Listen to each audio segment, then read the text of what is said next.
Hi, this is Jim, and this is Second Chance, a Moped podcast.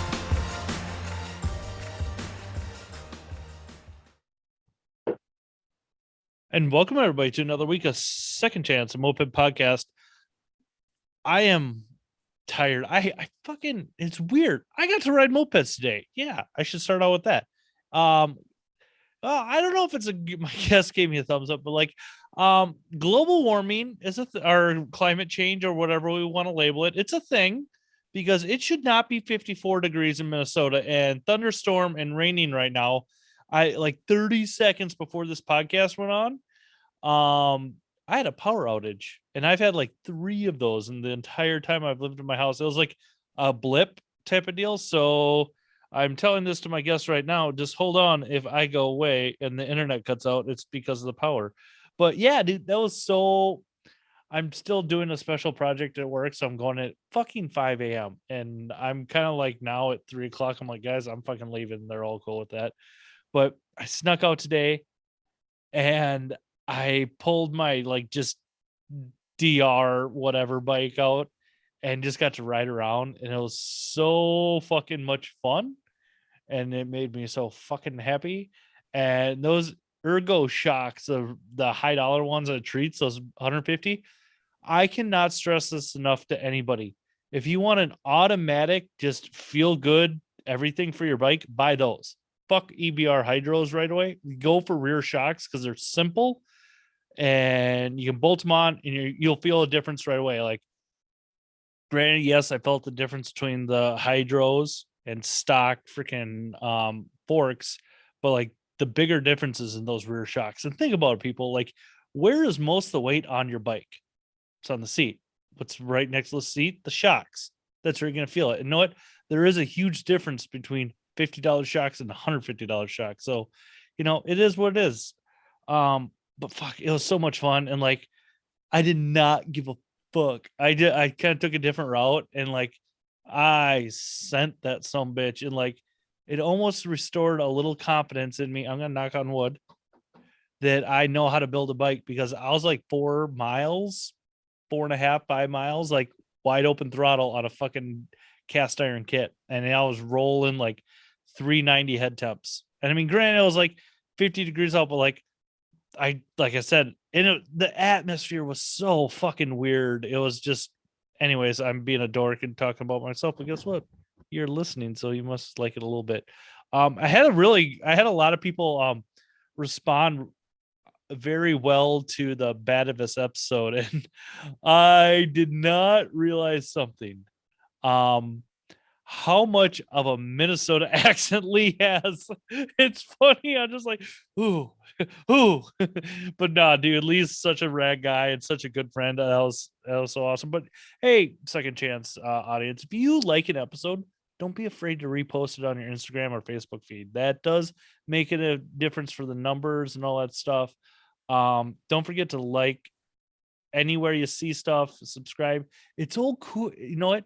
I know it's not cool to like shit, and it's like really awesome to be passe like shit. I'm a fucking dork. Like I'm a dork about mopeds, and I'll be the first one to admit it.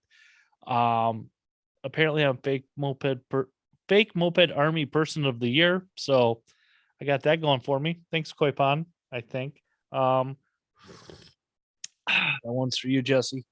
Um, but this guest I have on, he got brought up to me early on in the podcast, and I just don't know why I didn't ask him. I really don't. And he made me halfway nervous because we were in good communication yesterday and we had to kind of push and stuff. And then I, for some reason, did not fucking get any information to him till like at least 4 o'clock, 5 o'clock my time. And then just waiting, doing my shit.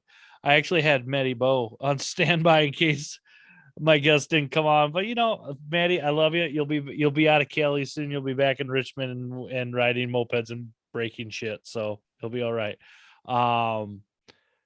Yeah, I'm excited. I'm just fucking, that's what happens. It's like anything that's really rad you don't get to do for a while. Like I went to the gym, I fucking buzzing from like moped riding and all that. But you know what? Fuck it. I'm just gonna introduce my guest right now.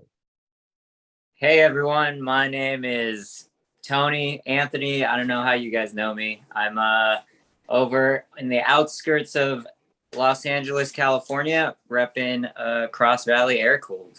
Right on, my guy. I when I see your face, I want to say Tony C's because like your Instagram handle, and like I'm like, that's a great one, man.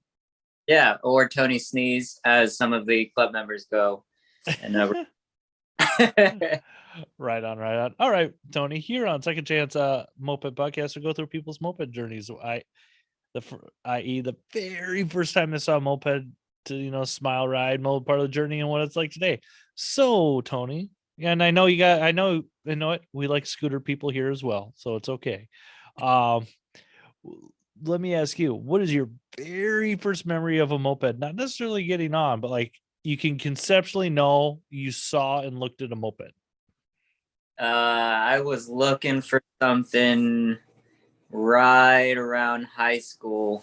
I wanted to be the only kid on a on a moped because I didn't need a license. And I think the first memory I have was looking at a Toma Street Mate on the internet, thinking that looks like a motorcycle. So But it has to be cool. what is that? Yeah, I thought coolest thing ever. And I didn't need a license, so I didn't have to ask my mom if I could buy it. Ended up being a little out of my, I don't know. I just don't think I was able to get a street mate back then. It was like 2007. Okay. They're relatively new, so I ended up with a Honda Spree for $225 from one of my neighbors, and that was my first bike. Dude, I I tell myself I'm gonna buy a Honda Spree because they're cute to me, but like I have no fucking room in my garage for more bikes. And like the nice thing about mopeds, they're narrow, and sprees Yeah. are little wide bodies. So like they take up more real estate. So like that's why I'll never fucking own a trike, like a moped trike. No, fucking terrible decision. Too much space. I have a trike, but it's over. I've got a whole backyard full of air cooled cars and air cooled bikes. So, Right on, right on. I think the first moped I did end up getting was a Samati town bike. Shortly after though, and that's probably it's still one of the first bikes I have. I got two of them, and I have the second one that I'd gotten still to today. So I still have that bike. Right on. So were they a matching pair, or were they close in serial numbers at all, or was No, it? no. The first one I got this was like 2007, Mhm. 2008. I think it was 8. So it was like the climax of Bloghouse and their culture, and I got it from this guy in, I think, the Valley in an apartment complex. He had another bike. He had a Flying Dutchman, a Sax. Nice. Knew I knew I wanted the Minarelli. I don't know why. Well, it was Italian. I'm like, I think that one would be a better choice, and I'm glad I went with the V1 over the Sax motor. No Yeah. offense, Sax, but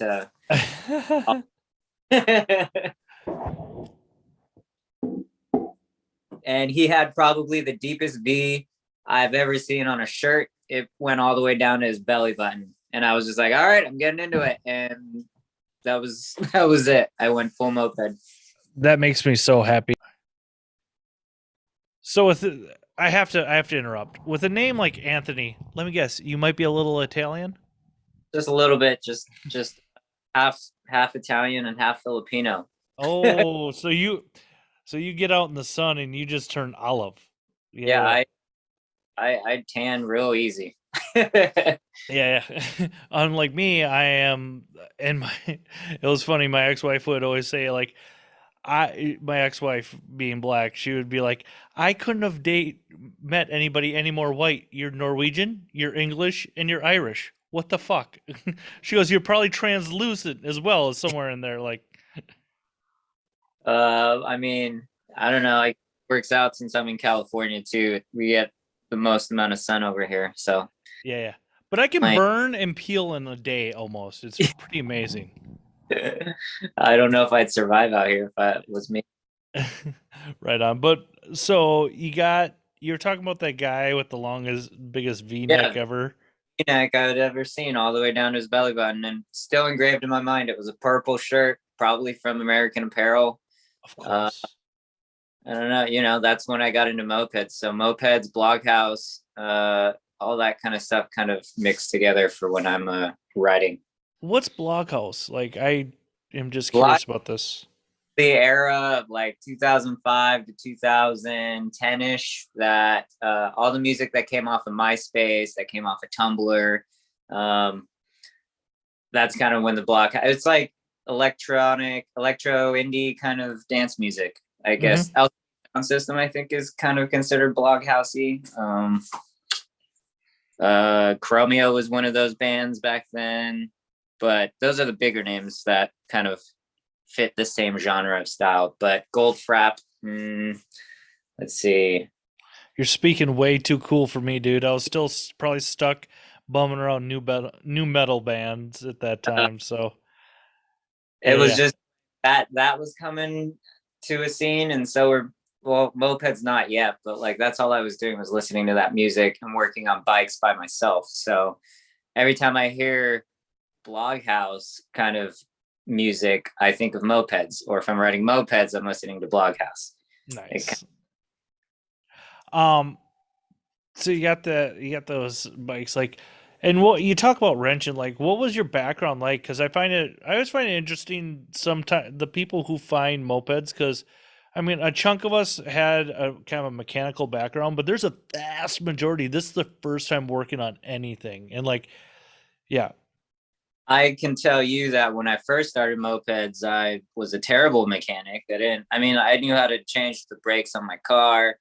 I was a do-it-yourselfer, but looking back at the Jimmy ass shit that I did to my moped, I definitely did not know what I was doing compared to what I do now. Which, to be honest, most of the people think I still do like Jimmy ass half-fast kind of work. So It's probably because you're, at least for myself, I'll say I'm lazy and I just want to get it back on the road. And like, I was working on stuff this weekend and I'm just doing that half-ass shit just to get back on the road. It's like, dude, it's fucking winter. This is the time to fix it, Minnesota.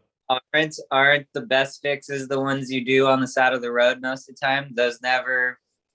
Those seem to last the longest compared to when I'm actually working in the shop. That's too funny.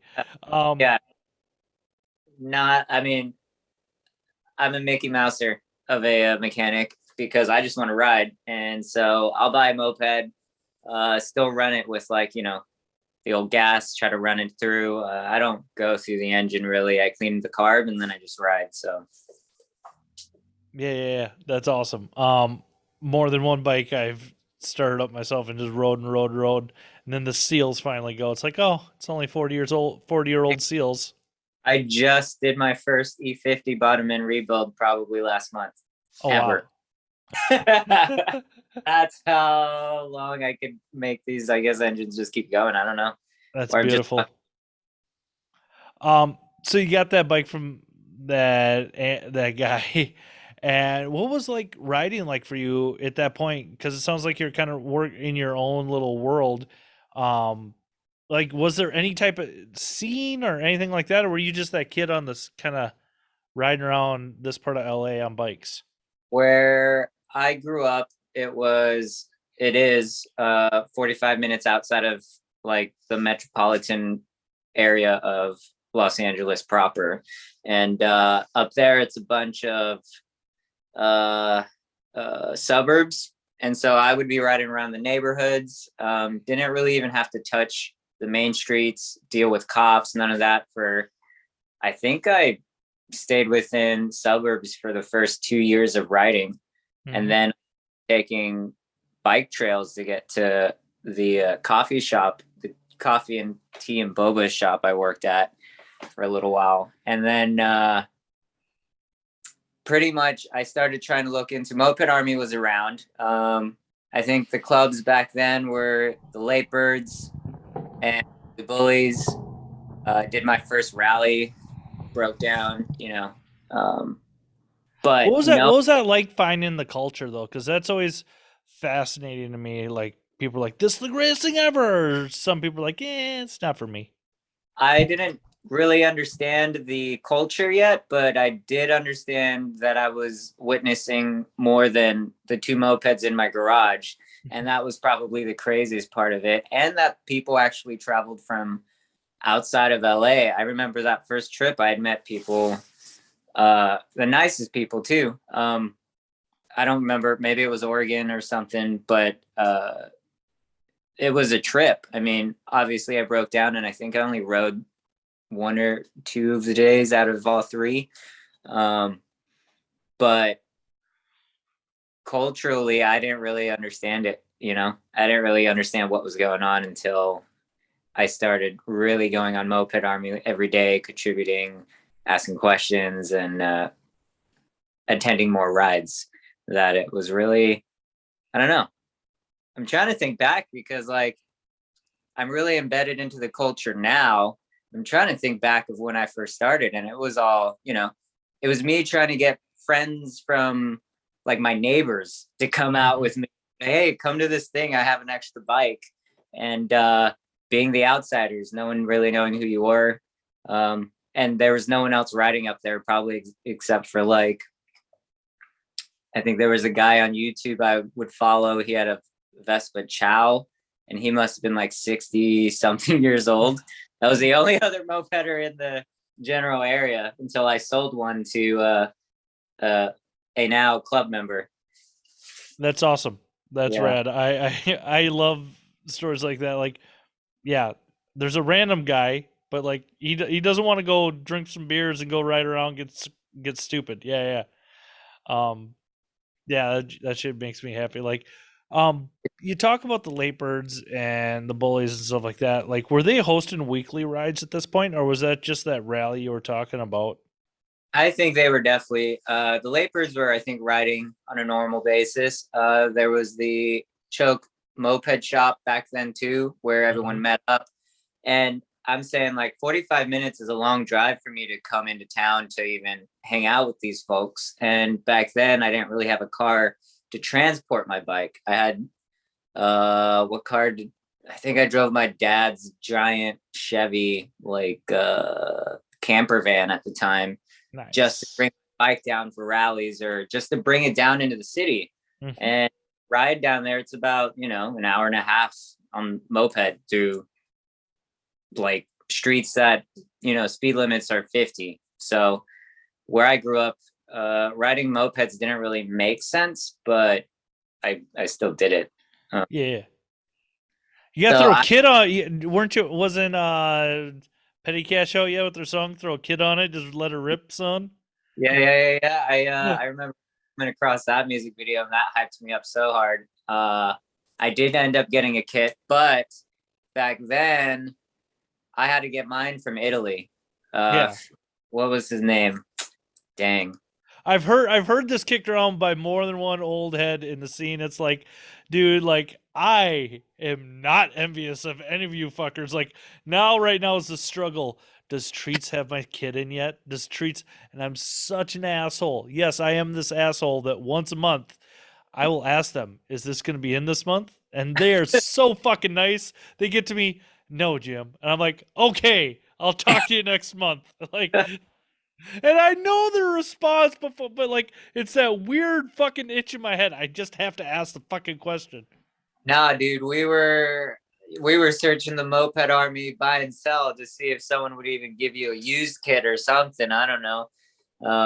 And then there was 1977 mopeds when they were in San Francisco. Yeah. I've heard. God, that just every time that gets brought up, I just get bummed out because like so many cool things could have happened. Instead, It was we a won't. really when they were in San Francisco, it was a good spot. It was a cool Hmm. spot. I've seen some videos from their San Francisco shop. It's like, dude, It what was the fine. fuck, guys? Yeah, Like, it was so cool. And then they moved over back to Kalamazoo and got yeah, lazy. I can't. yeah, I got nothing. I don't know any real facts other than a bunch of hearsay. So it's like, whatever. It is It's what like it is. it's what mopeds are. Even now that I've been doing mopeds for more than 10 years, you go to. I visited so many shops, and it's the same kind of feeling. It's the same group of people. It's just moped people. It's not. You're not going to open up a moped shop for making money. Like you're opening up that shop because you love mopeds. You eat them, you breathe them, you everything. And Mhm. we've been getting real close to wanting to do the same because there's nothing out in LA anymore. And that's like my family had businesses, and like I understand what it takes to run a successful business, and like I understand the planning it takes to structure a business, and like anybody who can even try to do it as a hobby business, hats off to you. That is fucking awesome. Like Ed, the way he's doing it out in fucking Omaha, big props to Ed, because like that's yeah. I mean, they got some other hustles going on, and when I say hustles, like legitimate businesses, like Sharon's Art and their sign business, like dude, rock and roll, and NYC Mopeds, fucking awesome guys. Like Vintage Valley, former guest of the show, like people don't keep their doors open because they lose money. Like that just doesn't happen in this world. So like anybody who's had a moped shop, and I'm sure like Magic Touch, like up north of you guys, like awesome, fucking thumbs up, and you guys are all my heroes. Yeah. JP and the crew out in New York City. That shop was, I think their shop. Well, before it was JP's, and it was what's his name? Pete. Pete. Thank you. I'm terrible with names. Pete.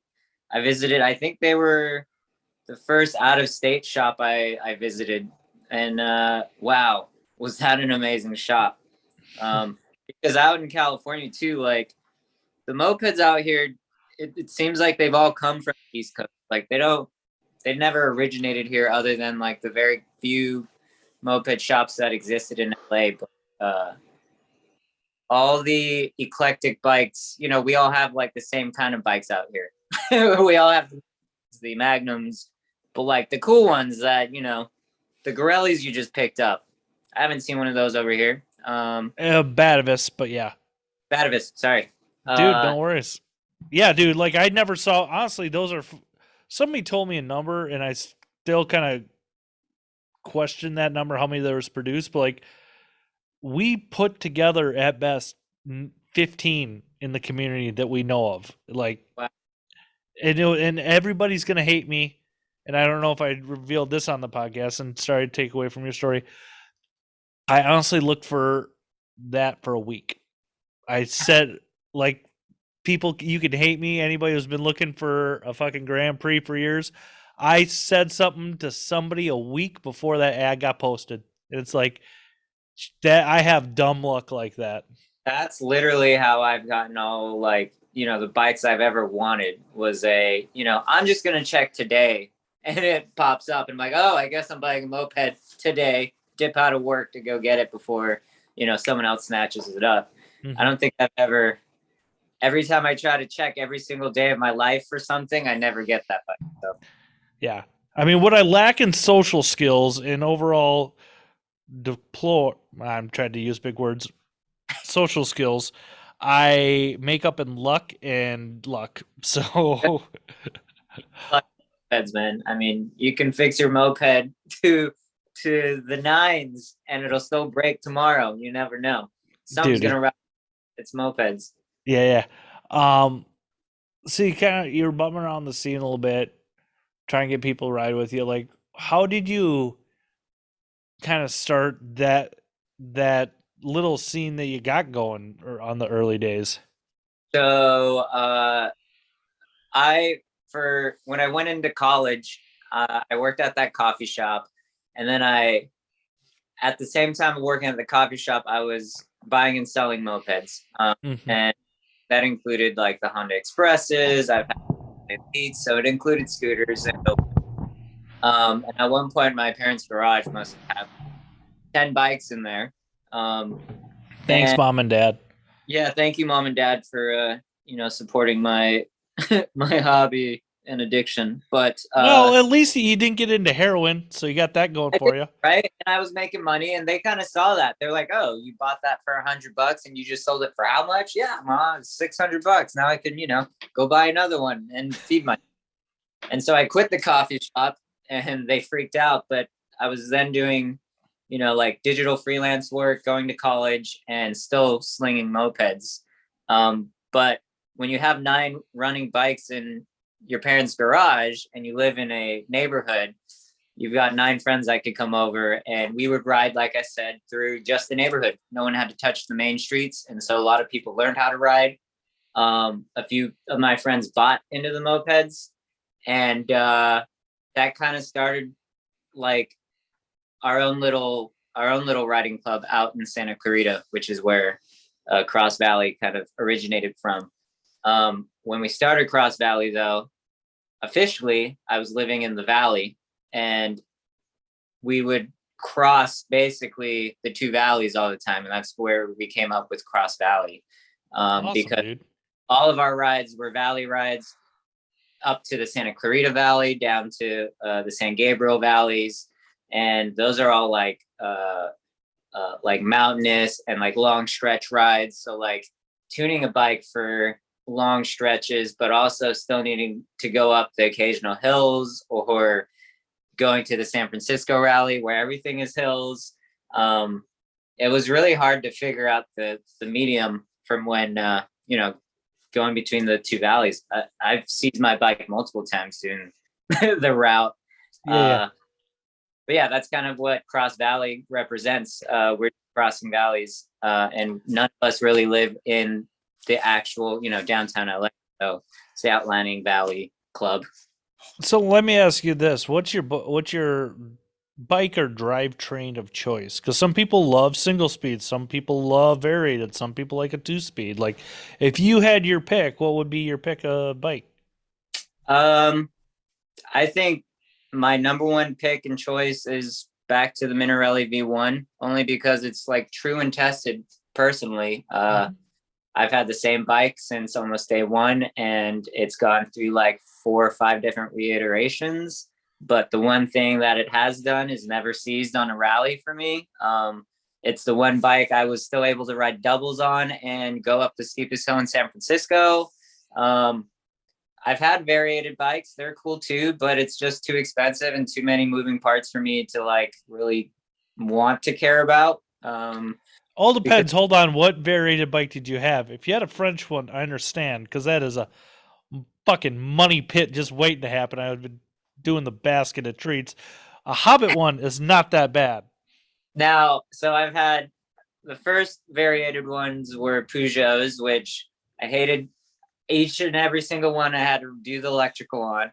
Um, rebuilding one of those is okay. That was like super easy, but Hmm. I then had a Hobbit, and I fucking hated ripping into it. I hated Okay, podcast is over. No, I'm joking. I hated taking the subframe down. I'm like, what is this? And then I got just more recently a Vespa. What was it? The only one that was advertised for 2 people.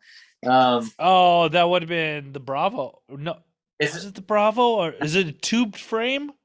Yeah. The two frame tube. I'm not. I'm almost a Vespa person, but not really at all. And everybody's fucking just screaming at us. You Yeah, idiot! You yeah. fucking yeah, dude. You're talking to the number one person can't remember a freaking name or a Yeah, number. But it's a yeah, no, V. It's. I feel like it's a V. I'm not even fucking close. Whatever. yeah, we're not even. I can't think of it. I'm on a podcast right now. You think I'm gonna try to think of it? Nah, I'm not looking shit up. I think my phone's at 8%. Whatever. I almost had the podcast in my car because I was at the mall when I checked the my Instagram and I was like, oh shit, I can't forget this. And I was like, I should just have it in the. I was in my Rabbit. I'm like, I'll just have it in the parking lot. Dude, rock and roll. You've been that guy talking to himself for like an hour and a half. Yeah. Well, I was afraid my phone was gonna die, so I was like, I'll just drive home. Yeah. But I'm not gonna mess with variated bikes. I've sold all my variated bikes, and if I had a Peugeot 102, and I love that bike, but yeah, I don't know. I would, if I were to build out a variated bike, I'd start, wanting to spend money on it to, get the launch lever, get the right pipe, and then make sure that the pipe actually fits right. It's just, Dude, that's the French game for you, dude. You gotta yeah, just go Hobbit, and it's so. The thing about Hobbits are once you know the tricks, just like any bike, dude, you're like, this is so fucking easy. But like, I you go through the struggles, like any bike, you gotta know the tricks to them. I think I'm just gonna stick with the V1 as my Hey, number dude, one choice. right on, and that's yeah. Um, It so also before, mopedy to me. Like a variated bike feels like a scooter, yeah, which is a weird, weird feeling to me. yeah, dude. I mean, that's from my understanding. Vespa kind of came up with the variated system, and Honda kind of copied it and made it a little bit better. Because that's what Japanese companies do; they copy and make better. Yeah, they do. And I love all my Honda bikes I have. But I did have a Hobbit once, but I sold it. Sold it in Vegas one year. Um, I just hated taking the subframe off. And then Yeah. I know you like changed the intake, this and that. But back then that wasn't available to me, and back then I wasn't able to weld. So it was. I was like, nah, it was garbage. Oh yeah, I definitely probably would have been in the same boat because like everything about this little airbox subframe stuff sucks. I'll be the first one to admit it. Like, I don't know who starts sticking the carburetor out the subframe first, but thank you very much because I don't have a single bike that has a carburetor in the subframe, and everyone's like, I want a nice clean look. I want to change my jets within 5 minutes. Okay, that's what I want. But Yeah, thinking um, back, maybe I'll try a Hobbit one of these days if someone wants to trade me. But I don't know. yeah, I'm it's just mopeds. 50s. Yeah.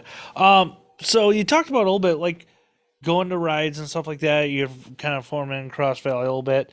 And what was the first time you headed? In the words of what the hell Mel, from Moped Head, she told me California is a big state, dude. So when was the first time you left California for a moped rally, or have you ever left with your like actually drove, not just flying? Okay, driving would be Las Vegas and Oregon, Portland specifically. Was that Uh, that old club out in Vegas that's no longer there, or is it the Bob Ross guys? no, the Bob Ross boys. And it wasn't for a rally. I kind of always said I halfway grew up in Las Vegas as much as I did in California.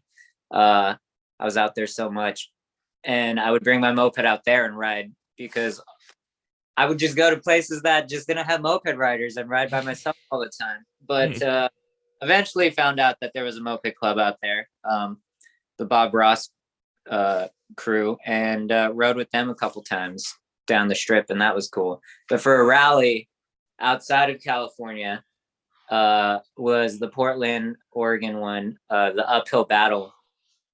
I don't remember which one it was, but What love got to do with it? It I don't. doesn't. That one don't sound familiar. It rained almost the entire time, but it was a great time. I love Joe Peg and those boys. Like they're silly because I didn't have to deal with any of their. I know they ruffled some feathers back in the day. I didn't have to deal with their shenanigans, and I saw the rally video. Probably the greatest moped rally video fucking ever for what's love got to do with it. It was so goddamn great in their concession speech. So anyways, yeah. Um That one was fun. I think we did a brewery hop, or was it a barcade hop? I can't remember anymore. But uh, you also say, California is pretty big. I would count San Francisco as being my first, like, leaving the city, from one city to the next. Mm-hmm. About a 7 to 8 hour drive for us. Yeah, that's Um, like going to Omaha for me, honestly, or Kansas City. and when I visited the East Coast or the Midwest, it is like you could be in another state in like less than 15 minutes sometimes, and I'm like, whoa, are we in another state already? So I would count San Francisco and Sacramento as being big leaps when I did those rallies by myself too. Met a lot of cool people through that also. Yeah, right on. That sounded like a dick there. I'm sorry. I'm yawning people because that's what I do. Um, so you're hitting some of this other stuff up. Like you talked about the formation of Crossvally. Like when did you guys come up with that name? Like when did you come up with like more than three buds kind of meeting up? Like how did that genesis happen? I think Crossvalley's been around for, I don't know, I'm just gonna guess maybe 5 years now, Mm-hmm. which the only way I recollect when that formed was which girlfriend I was with at the time. I think it was about 5 years ago or so. And it formed also because I don't know, the bullies. I was riding with the bullies. I didn't really ride too much with the late birds, and I don't know the vibe. Those clubs, like they're cool clubs and all, but they didn't feel like where I started riding. Like it didn't have the same something. I don't know what it was, and so like it was me, my girlfriend at the time. Um, I think my brother, my old neighbor. We were just like, we're gonna start this, and just one night eating pasta, my brother and I was just like doodling logos and names. At first, it was supposed to be called Tri Valley for the three valleys that we were riding between, Mm-hmm. and like, nah, Cross Valley because we're crossing the valley, and so that's kind of how that came up. And uh, we didn't want to be a gang. We kind of wanted to be more like a club. Anyone could kind of join the club as long as you were, you had the same mindset. Like anyone could jump on a moped and be a schmuck, or like jump on a moped and then throw it away like the next, months later. For you to be part of the club, we all really have the same mindset. We all kind of mesh in the same kind of way. And that's like camaraderie, trying to, help each other, and the genuine, just like happy, kind of like what you were expressing at the beginning of the podcast. So just like, I hopped on my moped and it was the best day of my life, right? Yeah. Like, that's kind of how we all are when we're just like riding mopeds. We're just like, this is the best day of our lives. Yeah, dude, there's something to be said about that and I piss people off, and I will still say it, and I'll still piss them off. Like, if riding mopeds doesn't make you fucking happy, then you're riding the wrong moped. Mm-hmm. And like, and yeah, that's I'll say that all the time. If that shit doesn't clear your mind and make you fucking just get a little giddy still inside, then like you're doing something wrong. Like Yeah. yeah, a fucking dude, I'm still fucking just loving it. Like that's why I'm gonna catch an airplane somewhere this winter because I can't go 2 months without riding a bike, dude. I get fucking crazy. In a winter rally for all the folks that can't ride because we're in sunny Southern California. We should do a winter a winter rally. I was talking to Chris Bully and partner, girlfriend, wife, long term. I forget her name. She's been on my show. I'm an asshole. I asked them about like winter stuff. They said that's when you guys get your rain, your whole 4 inches a year out Yeah. in LA. One day out of the entire month. Yeah, like right now we had a downpour yesterday for the first time. Today was beautifully sunny and a high of 40, I think 48 degrees, 47 degrees, and Yeah. there I was like, hey, I'm going out. It's not raining. Hillary.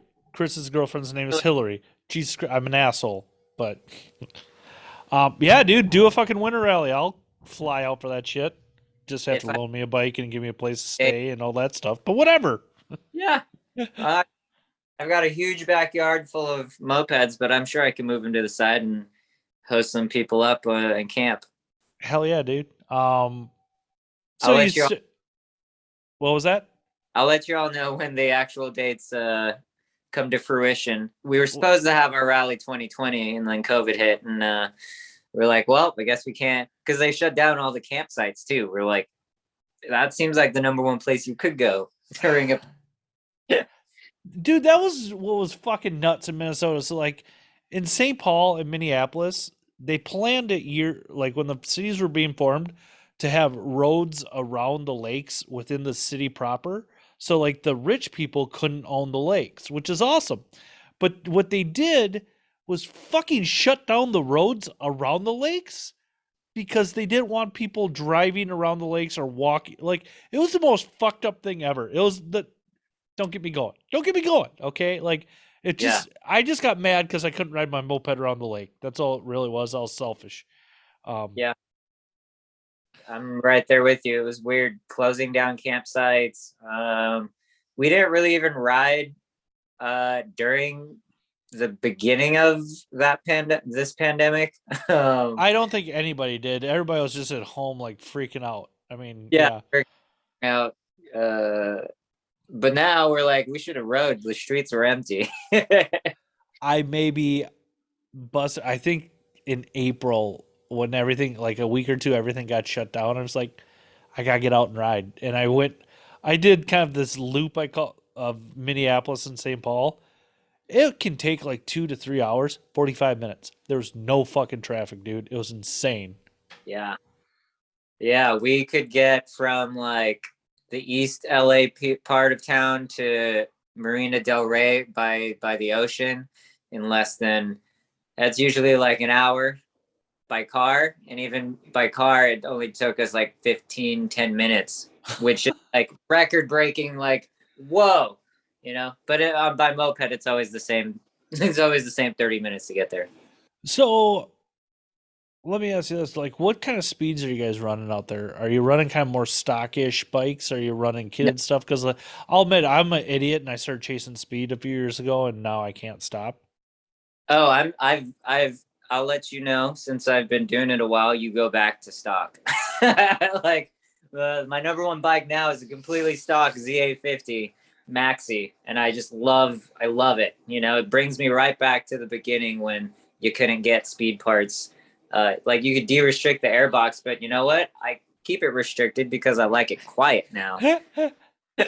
I'm like, yo, this is where it's at, and people don't hate you as much when you're zooming down Yeah, the. It sounds. yeah. Nobody wants to ride by me with my fast bikes because it's just so loud. Yeah, no. But for LA, you need to at least be going 40 minimum. Like you have to be able to reach 40. Uh, Understanding that there's a few new cats that's been joining the rides and just in the scene in general, and they're all kind of, I guess, 33 to 35. But you really don't want to be going. You really want a bike that could do 40.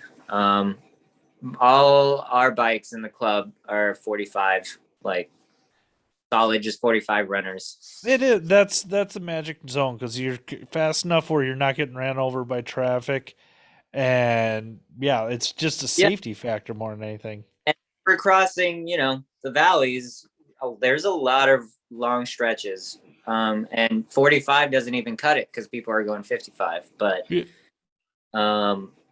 yeah, between 40 and 45, your bike should be going about that. But, lately we've been doing chill rides going far at 33 just because everyone else is, I don't know. It's kind of a little bit more laid back now. I don't think anyone's really racing right now. But I remember those days. I remember trying to go fast. It's just I'm not. It's just, It's just one thing after another, and like it's it's edge of, like I tell people, it's edge of the lightning bolt. I still fucking like that was a good chunk of the reasons why I love mopeds, because that was a part of my life it had been missing. For just the power to weight ratio with these things are very similar to some past life experiences of mine. I'm just like, but I know it. I do enjoy riding slow bikes. My freaking Vespa Chow, that thing is stock. Like I fucking love just taking that around the lake and just chilling, and taking that to the coffee shop and just chilling. Like Yeah, there's a time that's and place for every of them. yeah, there is. I will more often than not just go because also when you're going fast, things start rattling, things start wearing out in really weird ways. And when I jump on that maxi and I just pin it going 32, I'm getting the exact same exhilaration as my Somati that's going 45. But also cars seem to get it. They like understand it when you're actually going really, really slow. They're like, oh, that's a bicycle, I'm gonna go around. Mm-hmm. Whereas bike looks like a motorcycle and it's loud and it kind of goes fast. They're kind of like, they hate you. They're just like, you're loud, you smell. We don't like riding in LA isn't like riding anywhere else that I've ridden. Like LA is not a fun. It's not like that fun of a place to ride when you're trying to get somewhere.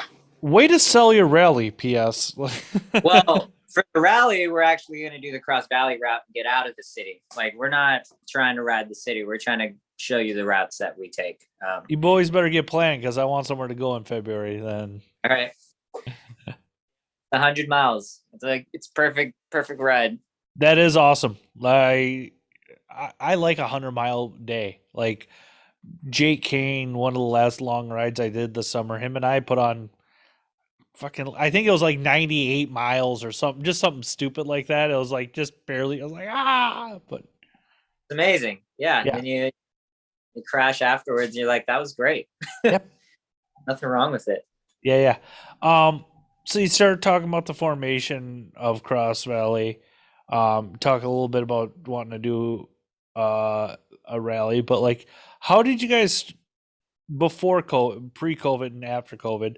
Pre-COVID, like, how did you guys start up? Like, did you guys start doing weekly rides in a public place, or like, how did that kind of happen? Because that's always interesting to me. Because like, you hear a lot of like older clubs like, yes, we used to ride every week, and now we don't. And then like, The that's fun one thing I'll say about Minnesota. I think they have one of the strongest ride nights of any moped club in the country. Like the casserolers, and there's a lot of people. There's probably, on most nights there's probably more non-casserolers going, but like they, on a shitty night it's 10, on a good night it's 35 to 40. Wow, our averages that Crossvally specifically will pull will be like, we used to ride once a week. We as a club, we don't announce every ride that we do. So half the time it's just the club riding. We don't really invite too many people. And then if we do invite people, it'll be a post like the night before or the day of in the stories of Instagram. And that kind of started during COVID because we also didn't want a bunch of people. But also it's less, I don't know. We might change that, but Like in Minnesota they'll do every Thursday, and then like what they'll do, and the casserolers kind of organize it, and it's not necessarily casserolers, the MA club here, it's not necessarily has to be a casseroler who leads it every week, but they're the ones who kind of organize it. And so like they always try to have somebody new leading the ride, so you don't have the fucking Parkway ride every week. yeah, exactly. To join Crossvally, you have to attend a rally and lead a ride. So, and then I can tell you every person that, hadn't led a ride, decided they wanted to be part of the club, led a ride. They're always now like, hey, I want to lead a ride. Hey, I want to lead a ride. Like, kind of forces you to, take lead a little bit. And I think most of the club members appreciate that. But we were riding every Wednesday night. It was either Wednesday or Thursday nights. And we met at this really seedy bar called Dave's. Mm-hmm. and we would do a ride up to the mountain and then down to Waltz, which is like kind of the guy that owns Waltz was the guy that owned the Moped shop back in the day. So Okay. We as a club, like I said, we ride, at least someone's riding every week, you know. But hosting rides, we haven't picked that back up. Also because we're back into winter and it's a hit or miss with the weather. So It's it's a kind of whole 55 degrees there, right? So you gotta. well, as everyone's schedules, we don't really. I mean, we used to do Sunday bagel runs. So Sunday morning, we would do bagel runs, and that was the new ride post the lockdown shutdown. And I think we might probably start that back up. Now we Dude, just that's ride. rad. Yeah. So you get talking about the rides, talking about this, that. What I haven't asked this question for a while. What's the dumbest thing you've done in mopeds? You can have fun with it, or you can be serious about it. Like, just like, oh, I can't believe, like, yeah.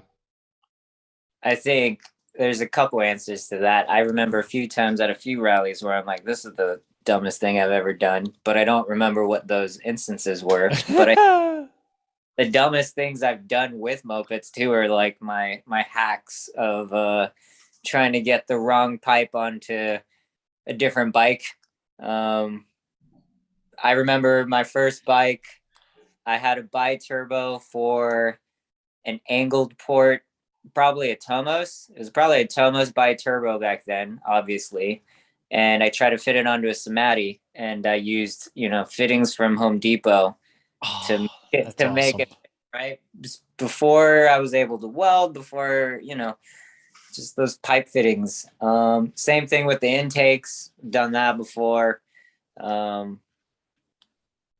Yeah, but I don't know. I'm not too dumb with my mopeds because mopeds are already dumb. So it's kind of just like Mopeds whatever. are dumb. Yeah, it kind of just goes hand in hand. I'm like, yeah, this is stupid. This is right. That's awesome. What was the when did you first have your smile ride? Was like I always ask it to people, usually earlier on the podcast when we just kind of naturally flowed without it. But like, what was your first like? Fuck, this is everything I want to do now. To be honest, I had that feeling the most when I bought my first Tomos.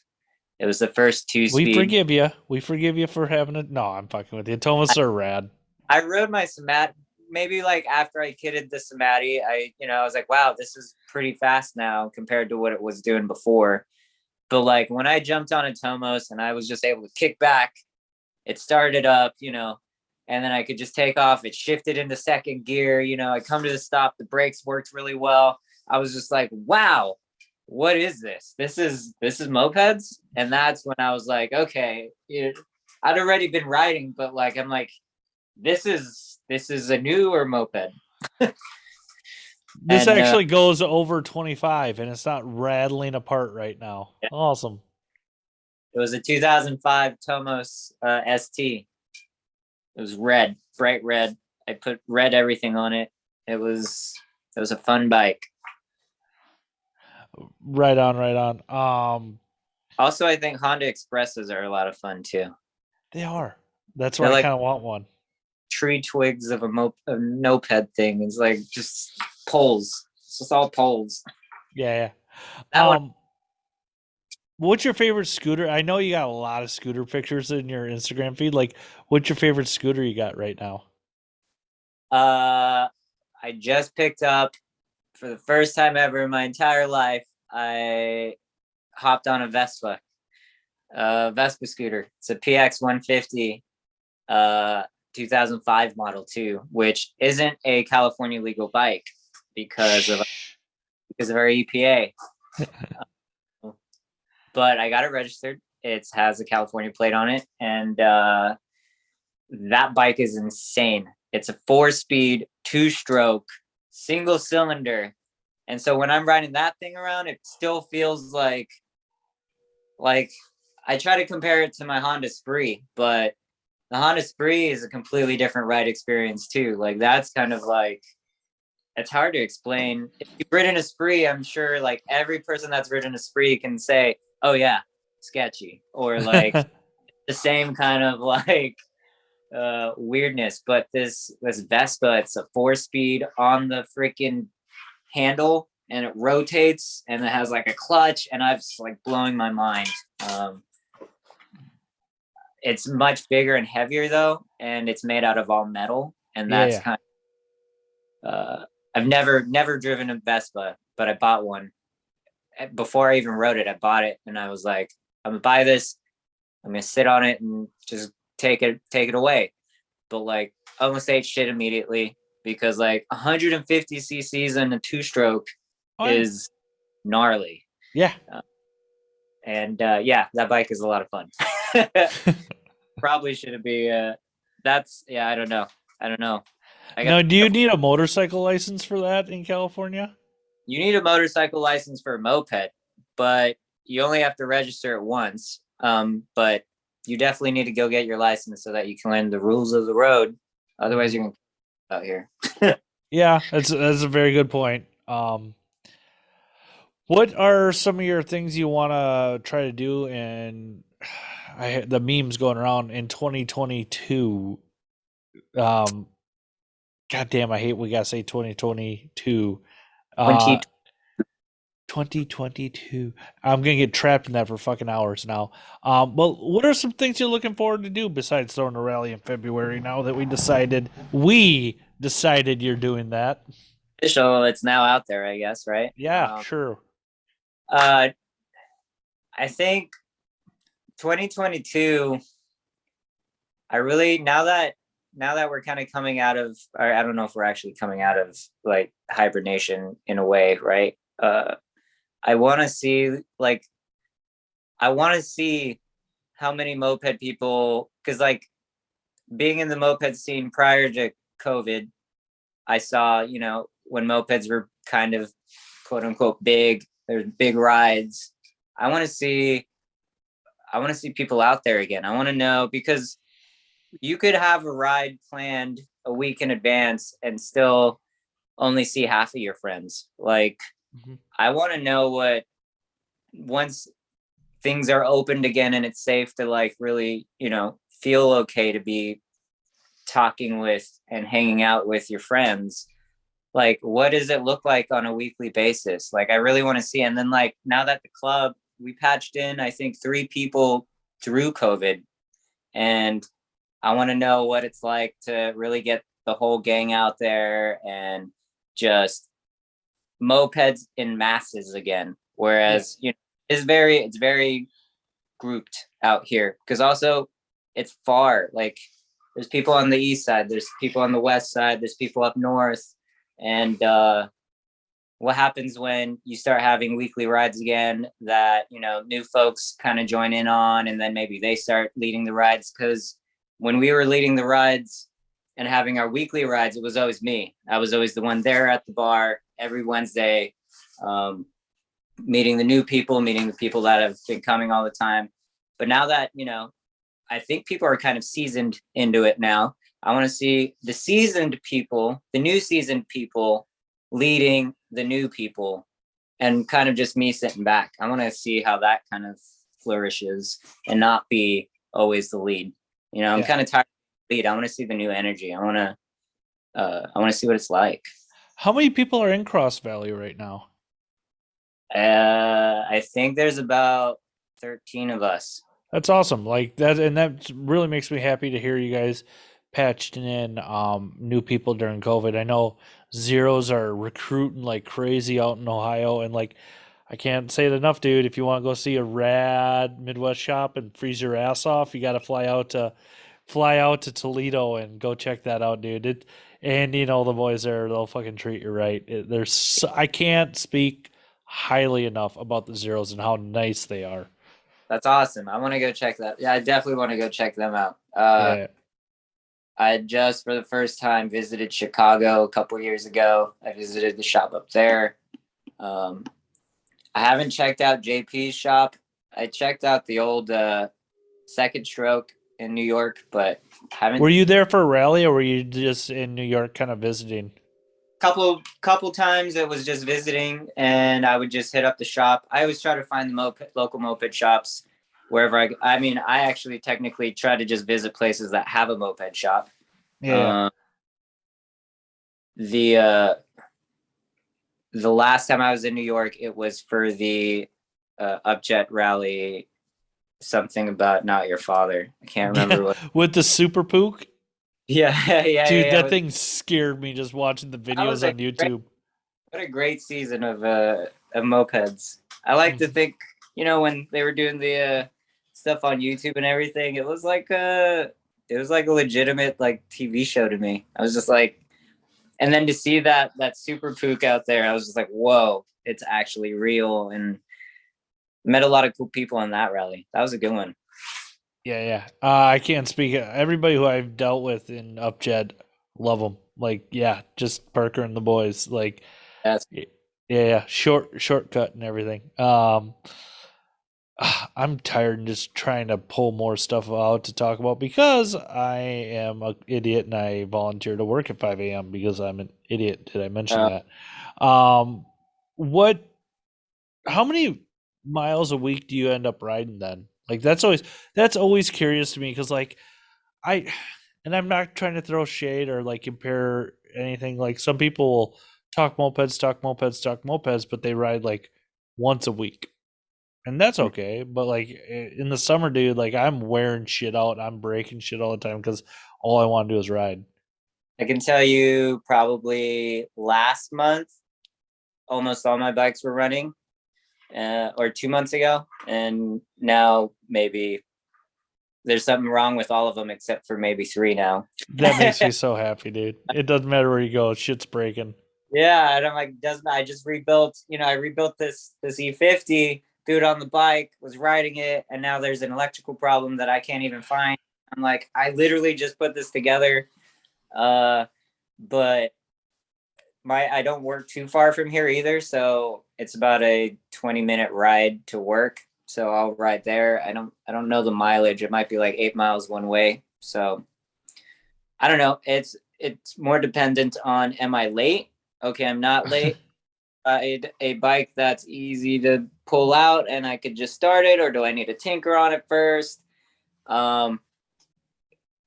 It's like if I get the opportunity, I'll ride. And also, I'm not always posting about it. So it's like some people always claim, like, you're the leader, but you don't ride as much as I do. And I'm like, but I don't always post about it. So you don't know actually riding. I ride pretty often, but when it's cold, I try not to because it's like really cold. Yeah. And I'm just busting your chops. Like it gets cold for everybody wherever you fucking live. It's because you're used to that temperature. Like, yeah. So if it's too cold, it's too cold, dude.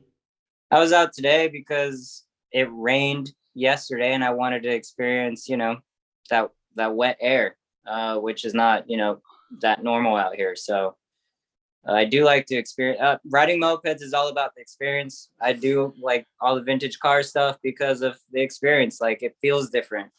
And so I'm always trying to experience the new feeling of two strokes in general. So what vintage car stuff are you into? Is it when I hear for some reason imagining just Volkswagens. I've got the air-cooled Volkswagens. I have a diesel Rabbit, Nice. a uh, a I don't know how to describe it, but it's an older Audi with like the older Rabbit engine in it. So it's an offbeat Audi. Yeah. But Being a VW guy, you'll like this. I used to talk about him a lot early on in the podcast. He's like a big brother to me, this Kevin. He's recently left his auto body job. He's been a painter for fucking 40 years. 2 weeks ago, when he put his notice in, his boss goes, "Well, we got to get that bus in here now." He just painted a 32 window VW bus, which anybody whoa, knows about those. They are ultra fucking rare. You do not find them. And his boss spent all summer doing the metal work on that, and he only wanted Kevin to paint it. Out of everybody, like Kevin is dude, such a talented painter, but he's like, "I'm done. I'm fucking done." dude. Yeah, the Volkswagen. I mean, mopeds too right now. I don't get it. Like, I don't really understand what's going on in the world right now because I'm just stuck, working in my workshop. But like my van, yeah, I bought the thing for like $5,000 and now it's worth over $30,000. And I'm like, whoa, what? But I'm still That's gonna a drive out of it. Still like my $5,000 van, and I'm gonna drive the shit out of it and fix it just like my mopeds. yeah. Yeah, and it's all kinds of two strokes. I'm really like two stroke and air cooled. I don't really like to deal with radiators other than the Rabbit, but that's a diesel. It's like a sewing machine, so that's kind of cool. I've got a two stroke twin motorcycle. It's a Suzuki GT 185. That's a cool project. That again, it's an air cooled two stroke. I got the Vespa now. Oh, I got into boats during COVID. Two stroke motors. Yep. Like Tomos made boat motors. That was a great find of like, whoa, who knew that? Do you actually got a Tomos boat motor?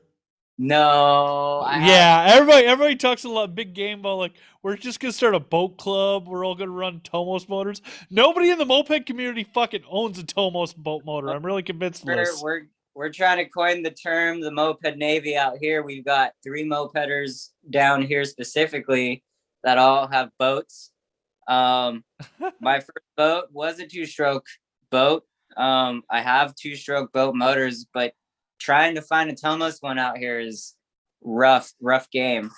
I don't know. I know of them. I don't know. Did they get brought to America? Like that's the Yeah, question. there's one for sale. Like I think it was in the Midwest, and I wanted someone to pick it up for me and bring it over. But also a 2 horsepower moped engine for your boat isn't the best investment, really. So, and you can't Might make really a good trolling motor, but other than that, that's loud, smoky trolling, like, and it like shoots oil into the ocean. So I'm just like, I don't know about that anymore. that's not very like West Coast of you. I thought you guys were supposed to be leading the way of environmental protection.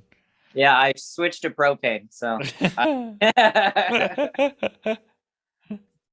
but yeah, it's if it has a 2-stroke on it, I usually like I'll start finagling with it. So that's how I got into boats was 2-stroke stuff too. Because I'm like I didn't know they made 2-stroke motors for boats.